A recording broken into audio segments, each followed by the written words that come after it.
Hey everybody, it's Sandy. We're back for part 2 of the Viking tumbler tutorial. And today we're going to work with polymer clay. I have a ball that I've already conditioned. You have to kind of soften it up a little bit. But I want you to know that I use polymer clay, the bake shop, or there's a number of different kinds, but it's made by Sculpey. Before I start playing with the clay, I use some dimethicone skin protectant. It stops the clay from sticking to my fingers so bad, and it makes for a nice smooth surface. So we're going to start by rolling out a piece of clay, and as you could see from the pictures on the thumbnail, we're going to be doing, this one is the weapon, the axe. And right here, I'm just, oops, well, I was just showing you how it fits on the size on the tumbler. And I'm just kind of rolling it out here. You'll see a lot of things that I'm doing without me explaining it. But, yeah, I'm just giving it some shape here. And this would be the handle.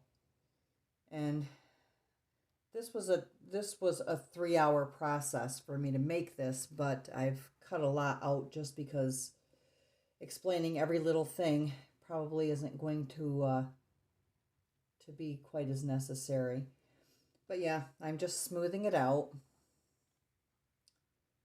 and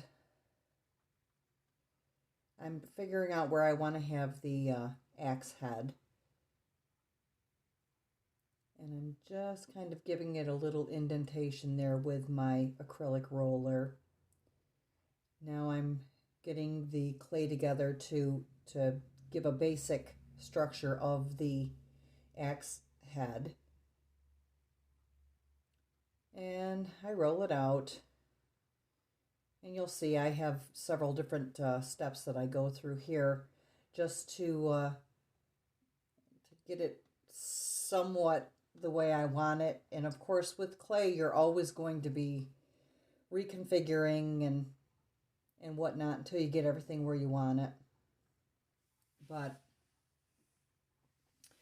yeah, I just kind of pat it and push it and pinch it to where I want it. And you'll find that sometimes you'll leave fingerprints into the polymer clay. You just need put a little bit of rubbing alcohol on your fingers, and you can kind of smooth over top of that clay and take your fingerprints out. But I don't bother to do that in this because the clay was nice and soft.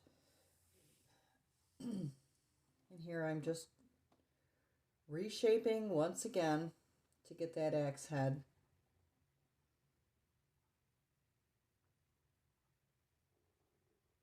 And I use a number of different tools to get the shape and whatnot that I want. You'll see that I don't use just clay tools. I use whatever tool I feel works the best, and sometimes those are kitchen tools.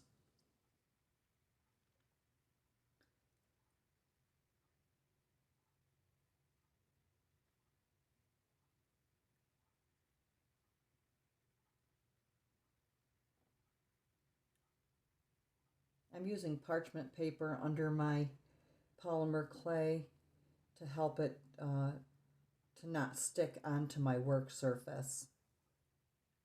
And you can see it peels up really easily.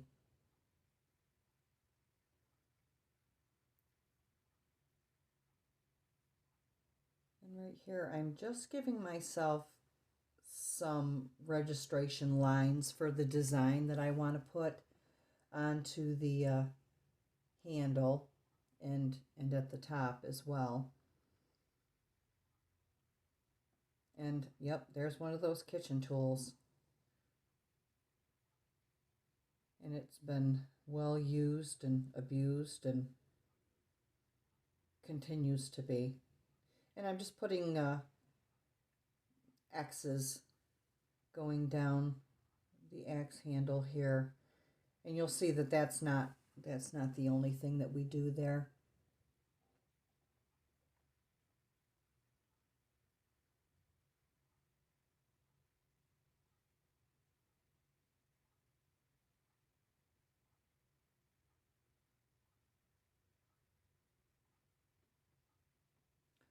And now I've just grabbed a small piece of the clay that I've already conditioned. As you can see, the dimethicone is starting to wear off of my hands a little bit. Some of the clay is just kind of making a small film on there. But it's not sticking to me per se.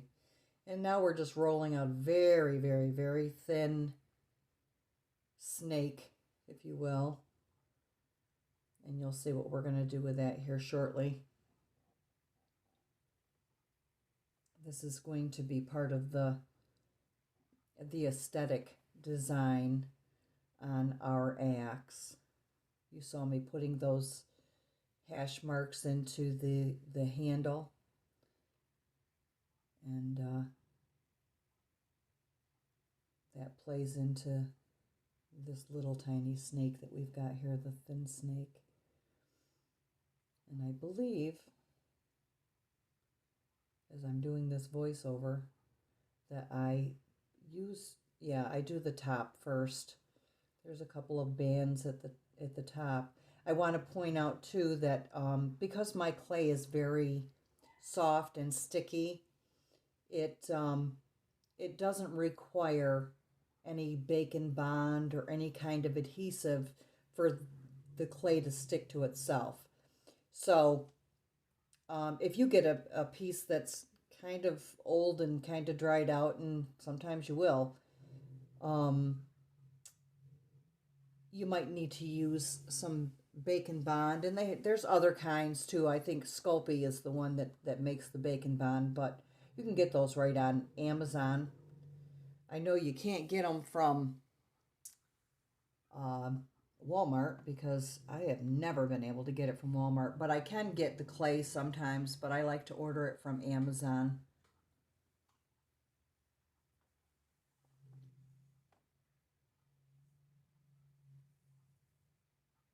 And now I'm just making it even thinner.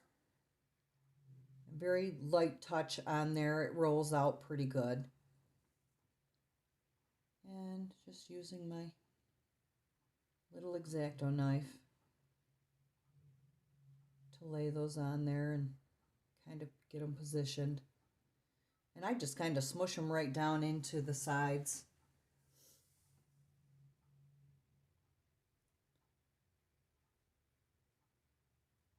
No matter what you do with this clay, you're going to be able to, I should say, leave marks in there. So if you wanted to just do indentations and not have to mess around with rolling out the clay like this, you could get away with that if that's the look you're looking for. I wanted something a little more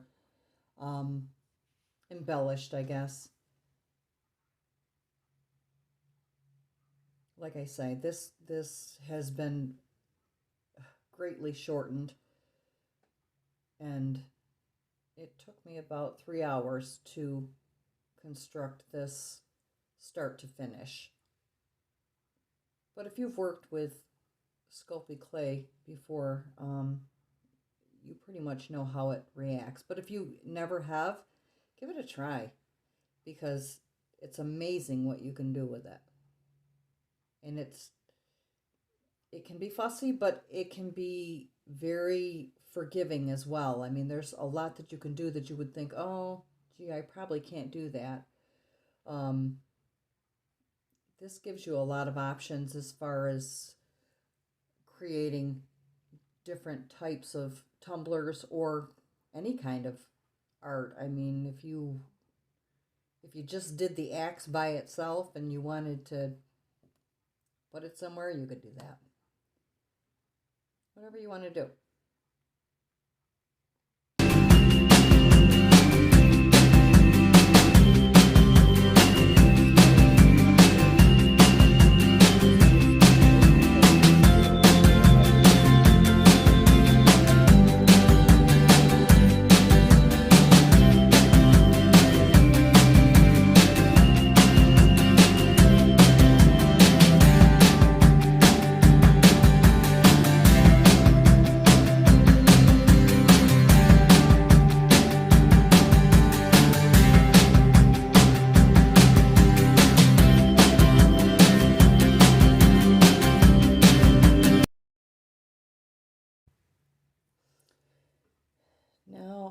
ready to put the axe head on.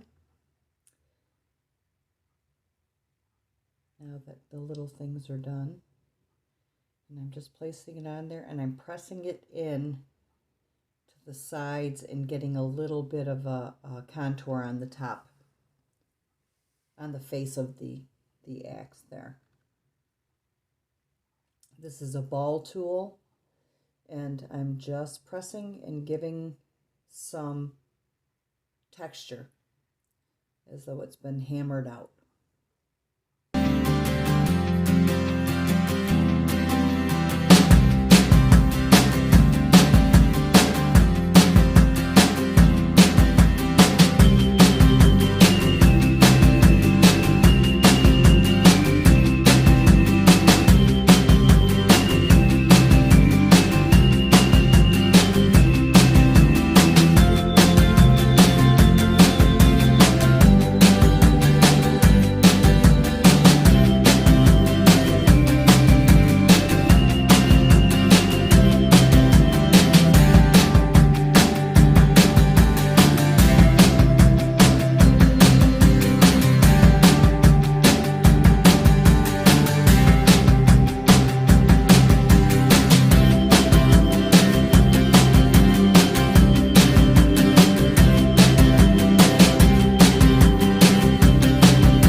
Okay, so I'm just kind of slowing down to finish that off, and now I believe it's finished. Yep, I'm going to put it on my foil wrapped tumbler to go into the toaster oven where I bake this at 275 for about 25 minutes, and then I leave it there to cool overnight. I just make sure that it's laying on the tumbler the way I want it to be formed when I'm ready to put it on the finished tumbler. This is a different tumbler than the one that I showed you in the beginning, because I messed up my video on this actual tumbler that this is going on, but I did another one. So here it is, already baked. And as you can see, it all holds together pretty well, and it's pretty strong. I mean, it would break, but it's got a little bit of flexibility to it. So then I'm going to commence to painting it. And you'll see as we go along the different colors. And I blend what I can.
Okay, so our embellishment has dried a couple of days, and I'm putting it onto the vessel. I have glued it with E6000, and now I'm getting ready to put the resin on there. I am applying it with a paintbrush, which I normally wouldn't do, but because there's so many nooks and crannies and crevices in this, I just felt like I really needed to concentrate on getting that on there.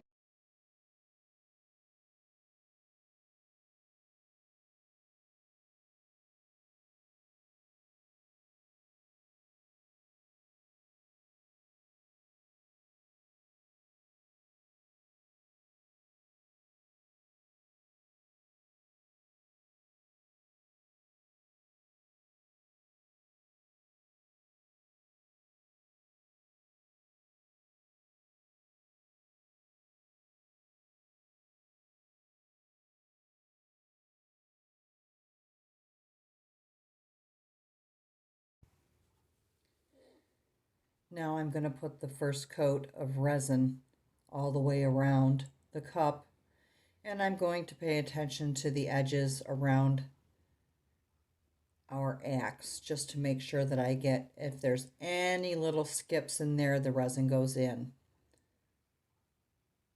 So you'll see I'm very careful about getting right in there.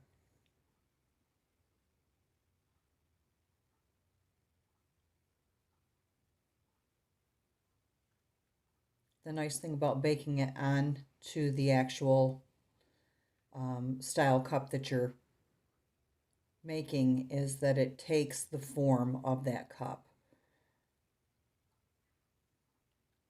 So there isn't a lot of gap, but there, I mean, there's always a chance that there could be.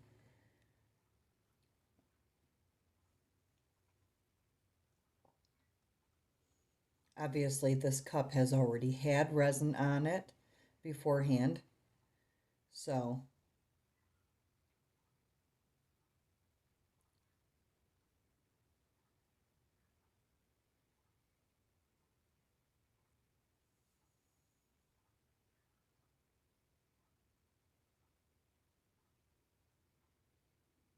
if you haven't seen the tutorial that I did making the cup, I'll have it on my playlist so that you can go take a look and see how I did that.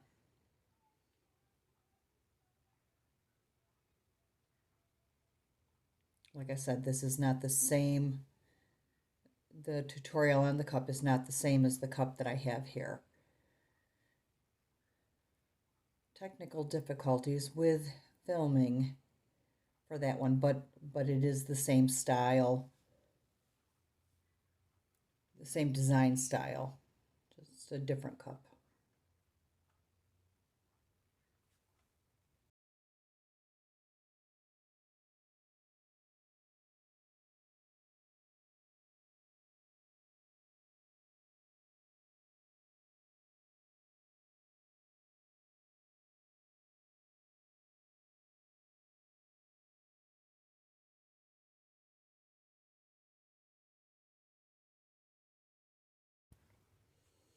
And now that we've got it covered, it's going to need a couple more coats, but yeah, so it's on there and away we go. And I would like to say thank you so much for taking the time to see this. And do me a favor, leave me a comment. Let me know if this is the style of video you'd like to see, or give me some clues as to what you'd like to see.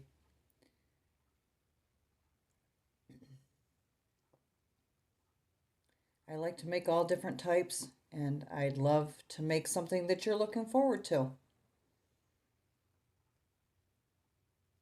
Thanks for stopping by.